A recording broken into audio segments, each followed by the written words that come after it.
Hello, everyone. Welcome back to Bad Moms in Business, the podcast. And today we're hitting another controversial topic. Can you spoil a child or children too much? Dun, dun, dun.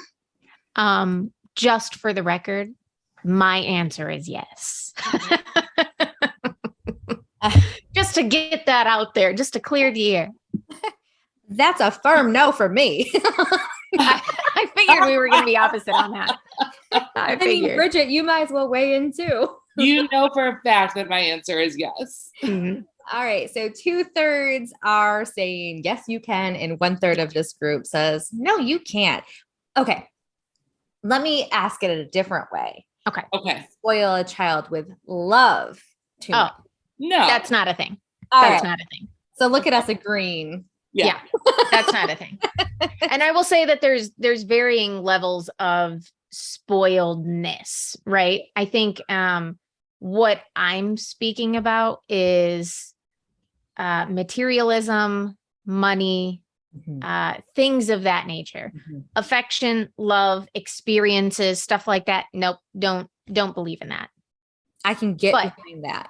To each their own. Also, every parent is going to parent differently and every child's going to be different. So, take everything that we say with a grain of salt, basically, because you know your child and your family and your situation better than anybody. So absolutely.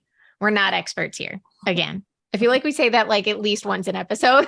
Well, because we really like to hammer our opinions and then go, but we don't know what we're talking about. I mean, we know what we're talking about for our families and stuff. But even then, do we? Well, we try really hard. Yeah. You know what's going to happen in 20 years? Every single one of our children are going to go, I remember when mom did this podcast and this is what she said, and I'm destroyed because of this. Yes, for sure. For sure. So I have read a pretty good book about this when we brought up this subject. This has been on my TBR list for a while, but it's The Opposite of Spoiled. And so I, of course, read it and made some notes and stuff. But I'm definitely curious what you guys think.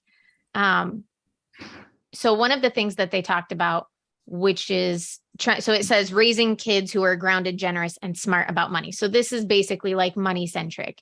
But they said to talk about your kids early and often about money, like just being real and honest with them about how much things cost. If they're asking the tough questions of, are we rich? Are we poor? Like just being honest with them about those conversations. Mm-hmm. Yeah. Jace loves to ask like how much stuff costs. And he loves to ask, we went appliance shopping. I can't. If you're on YouTube, you can see Jace in the background giving a hearty thumbs up. Yep. 2 thumbs up from Jace. I asked her for $20. Come closer so they can hear you. He'll give you his take on this. All right, let's hear it. I asked my mom and my dad for $20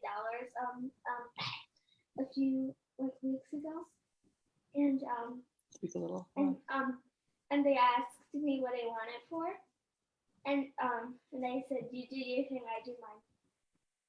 He said, "You do your thing, I do mine." So he didn't get $20. Okay, I feel like we need a definitive like what that $20 was going for. Uh-huh. So he saw it at Walmart. What is it? Why are you doing that? Oh, he wants a fish, which fine. Yeah. But the first thing he wanted that's enough. The first thing he wanted was a phone that he saw at Walmart. Like there must be a track phone or something at Walmart that's like $20. And we are firmly waiting until 8th grade before these boys get phones. Ooh. So, no. That's something we've never discussed before is like phones and when to get them and stuff. I wouldn't even know. Jace, do you think you're spoiled? And sure is because so her friend has a garage sale and there's a lamp for $10. Aaron spends $47. No, the total was $47. Oh, Aaron spends $37. But I only spent 10. That's not true. Oh. Jace is spilling the tea today. He is. Let's Yeah, just bringing all the rename deets today. this episode. Jace spills the tea. Yeah. Don't ask Jace a question you don't want the answer to. All right. Thank you. I also think for example, I never wanted for anything growing up, Same. but I was always so grateful for stuff. So I think there's a difference between like giving your child, even if they're like over the top luxurious things, but then still kind of grounding them and making sure that they're humble and generous and appreciative of those things. Yeah. You know? Yep. I agree. I mean, my kids are definitely spoiled, and I think it does stem from, again, I didn't want for anything or need for anything, I guess, but there was always stuff that I wanted or coveted because my friends had it that my family just couldn't afford. And so I think I live vicariously through them now. And so I feel that, so they do get, within reason, anything that they could ever want or ask for. Not necessarily at the drop of a hat. It might come at Christmas or it might come at a birthday, but rarely do they ask for something that they don't get, unless it's a cell phone. Or something insane. Do you know what I mean? Like,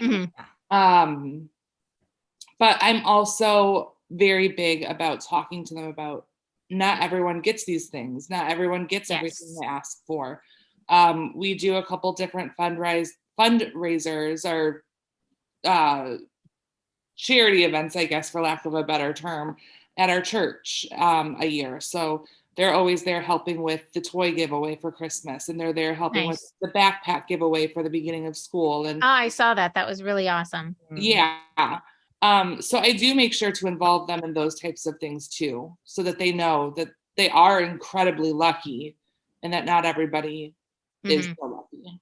That's something that we've been thinking about so much for like the last probably year and a half. We're just in a very tough stage with a 6-month-old and all of that. But a really good idea that this book had, I forget what they called it. Let me look at my notes and see if they called it giving bags, which is, they said, have things in your car at the ready with like water, non-perishable food, smaller things that can just be handed over. Like if you see like a homeless person or somebody like on the side of the street who's asking for money, it's just something quick that either you or your kids can hand over to them, and kind of involve your kids in making those, preparing those, handing those out when the times arise, to help keep them being reminded of, hey, this isn't something that everybody has. I'm gonna just say something to follow up with that, because I wholeheartedly believe that is a wonderful thing. But I beg people, do not make it a photo opportunity. Yeah. Oh gosh. Like, stop it, people. Stop I know. it. Absolutely not. Like, don't take a picture of your kid handing it to the person. People post so much stuff. People post so much stuff on social media, especially with the rise of TikTok. I've seen a lot of those TikToks where they're like, first person to give me $10, I'll give them 1,000 or something. But I have heard so many rumors, and I don't know how true this is, and I'm sure it's different for every person that's on TikTok doing these kind of things, but I've heard so many rumors that is completely fake and that they take the money back after. So these people are doing it just for the views, just for the clout, just for the TikTok fame. And we've talked before about how fake social media is. Like, the real stuff, like the real meaningful moments really need to be left off of social media. I agree. Like, don't go on a mission trip and then post pictures of these kids that you're helping. Like, stop doing it for clout. Like, take the pictures for memories, so your heart can always be anchored in that moment and stayed humbled. That didn't make sense, but you know what my sentiment is when I'm saying that. We are so out of whack with that. And I just feel like when I see it, I just want to throw up because I just hate it. Yep, I agree. Just to kind of pivot a little bit, what do you guys think about allowances? Nope. No allowance. No. Ooh, that was a big no. Amanda, what do you think? Well, if Owen did anything, I'd give him money. That's fair. He That's does fair. not do chores. And although if he wants to unload a dishwasher, I'm going to give him some money. Like I will reward work. I really will. And Bridgette's like, you're nuts. And maybe I am. No, I don't think you're nuts. I think you're nuts that he doesn't have any chores, but that's a whole other podcast. It's totally true. And this is, I guess, if I had a different child, they maybe would have to have chores. But Owen, like he keeps a very clean room. His bathroom stays very clean. So there's some things that maybe other kids would have to do as chores because they weren't doing normal things that should be done. So like when he just is normally a clean person, I just feel like there's not a whole lot that he needs to do. So a couple of months ago, we started doing allowance for Watson, which I know sounds insane because cute. he's 3, but cute. We had decided early on, probably when he was still a baby, maybe even when I was pregnant, that we were going to do probably around 2 or 3, that we were going to give him $1 for how old he was. So he gets $3 a week. And we have it pivoting on the 3 things that he can do right now, which is dress himself, make his bed, and pick up his toys at the end of the night. This book has a different approach about it. One thing I did want to say about the allowance is we have it set up into 3 different like piggy banks for him. One that he can spend, which, I mean, what is he spending it on? I don't know. Right. One for savings, and then one for what we're calling taxes. But basically it's just trying to teach him that money has to get put in separate bins, and then we'll kind of figure out what to do with that money later. And so we had it pivoting on these 3 chores, but this book was talking about, and we haven't quite decided, we need another discussion about it, is chores should be done regardless. Chores just help keep a household functioning, just like adults. Like I don't get paid for washing the dishes kind of thing. And that allowance should be a given no matter what. And I'm not quite sure how I feel about that. I mean, don't get me wrong. I think the chores need to be done. I'm just not sure how I feel about the allowance needs to happen regardless of doing anything. I'm like, oh, the allowance can happen, but chores are negotiable. So yeah, you guys, that's so funny. So let's just break this down for a second. So Amanda is money no matter what, chores are nothing. Bridgette's like chores no matter what, and allowance is nothing. And I'm like still somewhere in the middle. Which is typically our conversation. Yeah. And I have to say I think this stems from growing up, I had 0 chores to do. 0. I did not have to do a thing. I actually cleaned my room and made my bed every day just because that's something I've always enjoyed doing and still do the bed thing to this day. And so look, I'm a very functionable human being. Mm-hmm. So totally I'm okay with no chores. I really think that the only thing that I really wanted to do the chore thing for is teaching him that the different things that it takes for the household to function. And you can't just leave your toys everywhere because they're going to get broken. You're going to get them stepped on, and then I'm going to have to throw them away, like that kind of thing. Making the bed, I mean, is just kind of a cop out because I can't really think of many things for a 3-year-old to do because I don't make my bed every day. I can't expect my 3-year-old to make his bed every day. Yeah. But yeah, that's just, I don't know. We're working through it. Well, for me, you don't get an allowance because you have a roof over your head and you have like food to eat. And again, you get whatever you want. So I may be sitting here and telling you, I'm not handing them money for unloading the dishwasher. That's just called being a member of the family. Yep. But later, if we go to Target and Jay says, oh, I want to see if that new book's out, you better believe I'm going to buy him the book. They're rewarded. Okay. They're compensated in different ways other than the cash. Okay. Yeah. So I have another question then. Do you make them wait, not for a book or anything like that, but like say they want a new tablet or some new video game or something, like, are they being forced to wait or are you just sort of getting it? No, they definitely wait for those bigger ticket items. Jace just told you he wants a fish. He's been asking for a fish and a fish tank for about a month now. Okay. But see, I like that. His birthday birthday is in December. So I'm sure that'll be his birthday present. But see, I have to do that for myself. Like if I want something, I'm like, listen, you want this right now, but in a week from now, are you going to want it? Right. You know, like, so I even do that to myself, add to cart. And then I just like, don't look at it. Absolutely. I can stand to take a lesson from myself and from you because instant gratification, man. Yeah, me too. Can we get this video game? No, just, no. Yep. But if I wanted it, yep, I'd have it. Yeah. But you're also the one making the money and you're aware fair. If there's a budget for it or For not, right? Fair. So I think that's fair. I think sleeping on any large purchase or even small purchase. Yeah. Sometimes it's great because even if it's small and inexpensive, it still can create clutter. Yeah. What do you guys think about jobs? Amanda.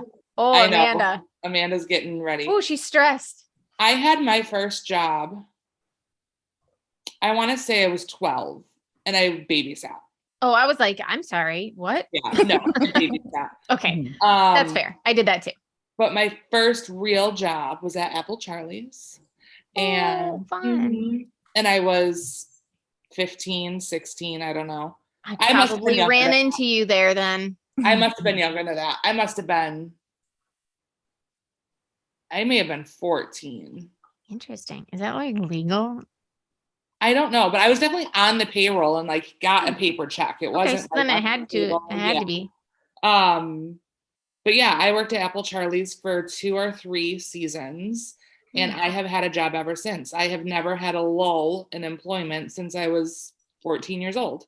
And I think that it taught me the value of $1, the value of hard work, that when you earn money and spend it real quick, it doesn't replenish itself. You have to work for it. So I wholeheartedly believe in jobs. I agree to a certain extent. I did various babysitting jobs and stuff like that. I babysat my cousin and stuff over the summer when I was younger. But then at 16, I got a job. And I worked at Rave, for anybody who knows. Oh, girl, yes. Yes. Oh, God, I loved it too. They took advantage of my generosity a little bit. And by the time I was 17, I was working like 40 hours a week. My grades started to slip. And my mom was like, oh, no, we're done. Yeah, that's. So I did my senior year. I had to quit towards the tail end of my senior year. And then I didn't get a job again until I was 18. So I was probably unemployed for like 6 months. But yeah, ever since then, I've always had at least one job, usually more than one job, because I just enjoy working. That's just the type of person that I am. But I think it's important to have your own money and to make mistakes. Like, oh, I shouldn't have bought that. That was dumb. Now all my money's gone. And now my friends want to go out to the movies and I have to go bag into mom. And she's like, where's all your money? And I'm like, oh, that dumb purse. I bought it. It was always a purse. It was always a purse. Always. I don't know if much has changed there, but nope. I haven't learned too much. I also think there's a difference between the way that you were raised versus the way that your parents were raised. So my mom was raised very poor. So my mom grew up having the almighty dollar up here on this pedestal. And so she instilled a lot of like great, money saving tactics and stuff. But my mom is a very frugal person. She does not like to spend money. She does not like when money is lost for any specific reason. Like my mom is the type, hi mom, she does not like, if she gives me a coupon and I don't use it, she's like, why didn't you use that? I'm like, I don't know, because I left it at home. She's like, I can't believe that was $5.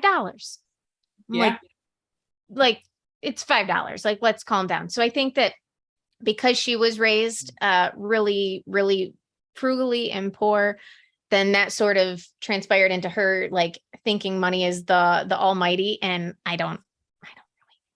I mean, money is just money. And as long as you're working, you'll replenish it. And it is what it is.